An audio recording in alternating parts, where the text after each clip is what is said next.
Hey everyone, this is the first part of chapter 2 of Marx Without Myth, a chronological study of his life and work by Maximilien Rubel and Margaret Manale, or Margaret Manale. This first part, which is going to be, I'm going to make it a separate part, just to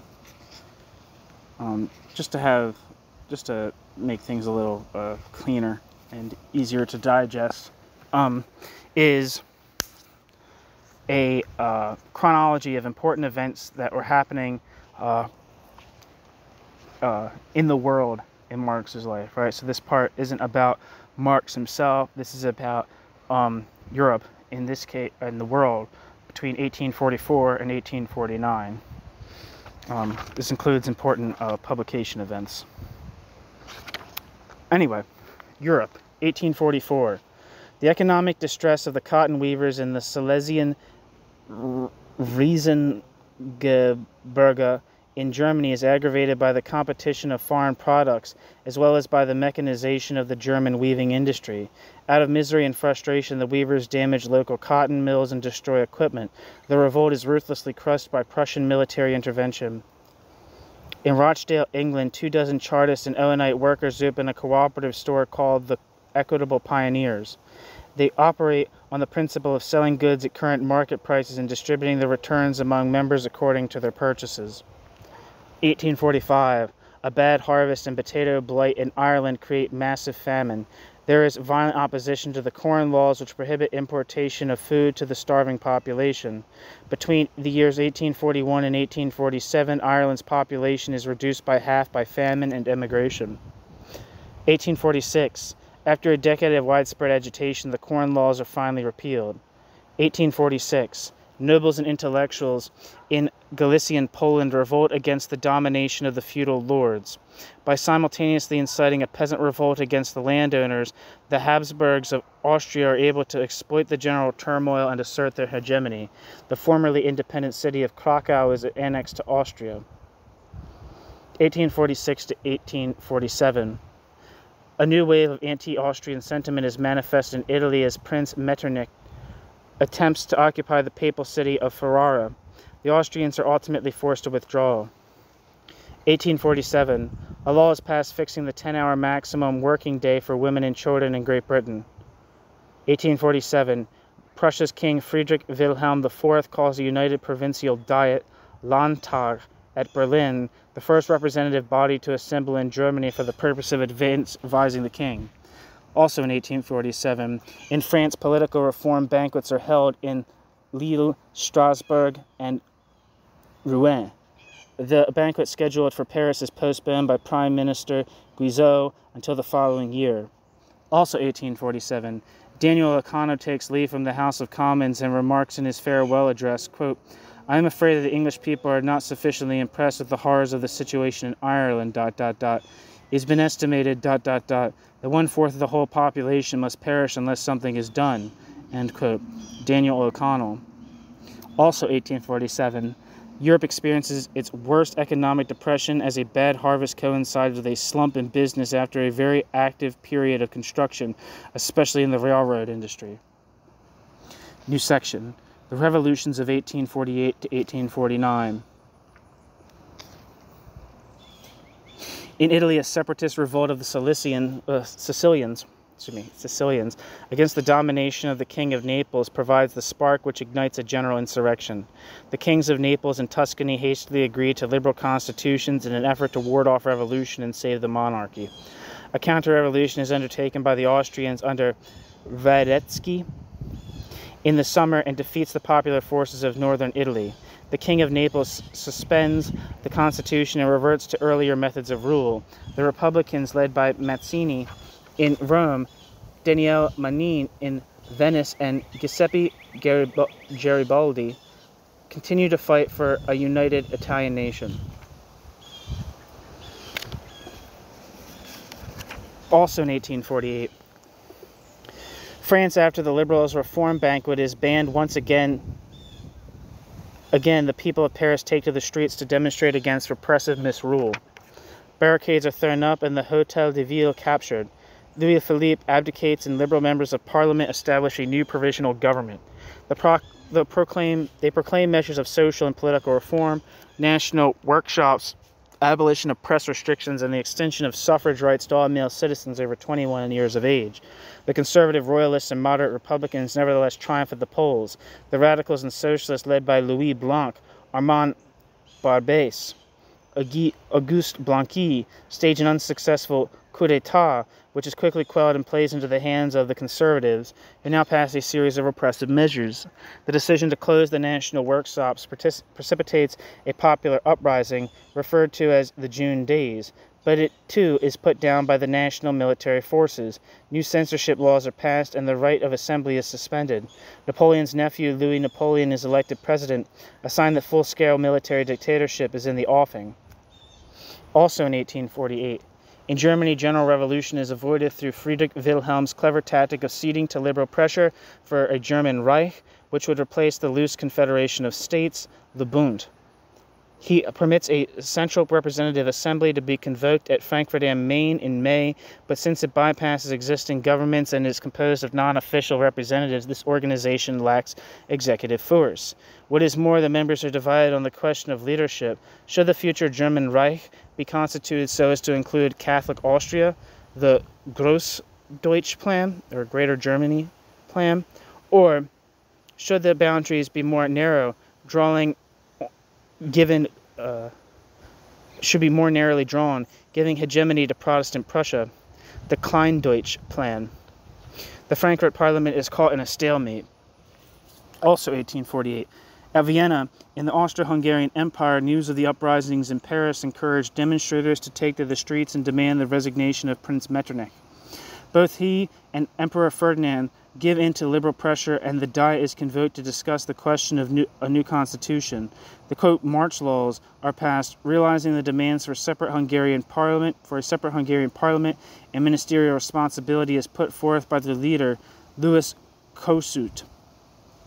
However, the trilateral rivalries between the chief racial groups, Germans, Slavs, and Magyars, or Hungarians, within the empire prohibit a harmonious functioning of the democratic apparatus, each group wishing for national unity at the expense of the others. Moreover, the internal conflicts between the various Slav groups, Czechs, Slavics, Serbs, Croatians, Poles, and Ruthenians, add to the dissension and hostility. Civil war erupts in Hungary, but is forcibly repressed by the greater strength of the Austrian army under the Czech general Windischgrätz.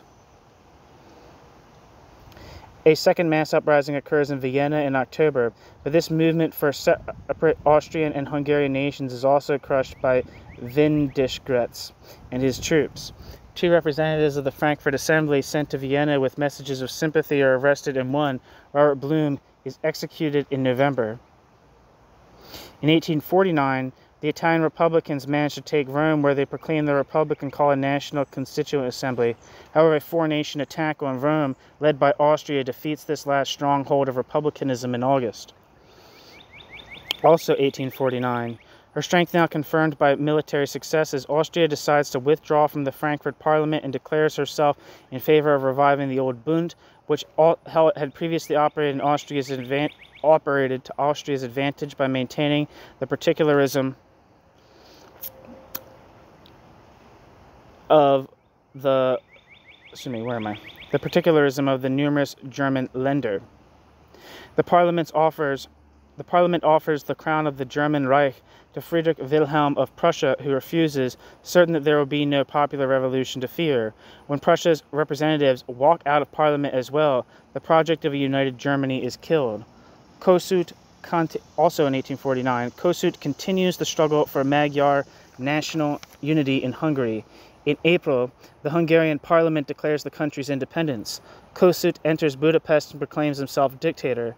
As in Italy, the insurgents are defeated with the aid of a foreign monarch, this time Tsar Nicholas of Russia, who sends an army to aid the Habsburgs. The Austrians, under the leadership of Windischgrätz and Josef Jelačić, a second Czech general, invade the country and re-establish the old order.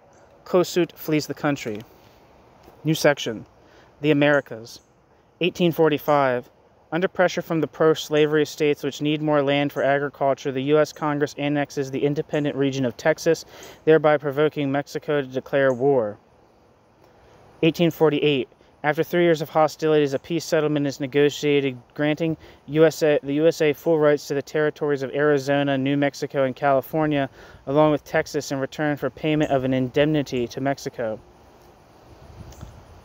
Also in 1848, Colonel Sutter discovers gold in the Sacramento River in California. A, quote, gold rush to the west quickly populates the new U.S. territory with fortune hunters.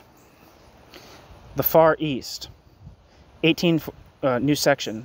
1845. Concessions are won from the Chinese emperor, which permit Christian missionaries to enter all 5 treaty ports.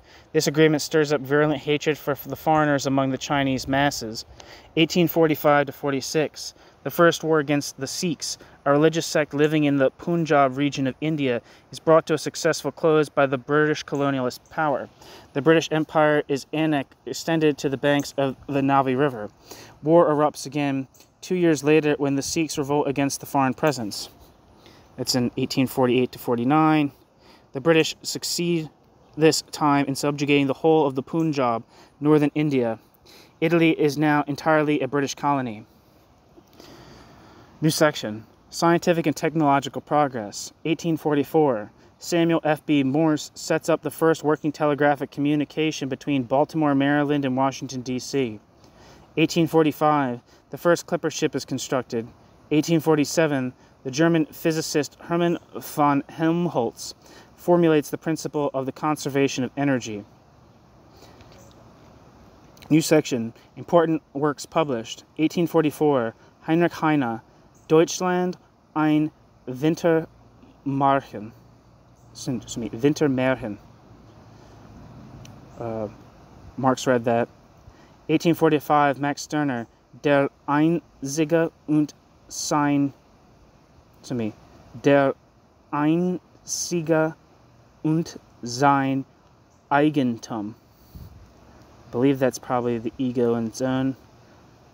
Marx read that. 1846. Proudhon. Système de contradiction économique ou philosophie de la misère.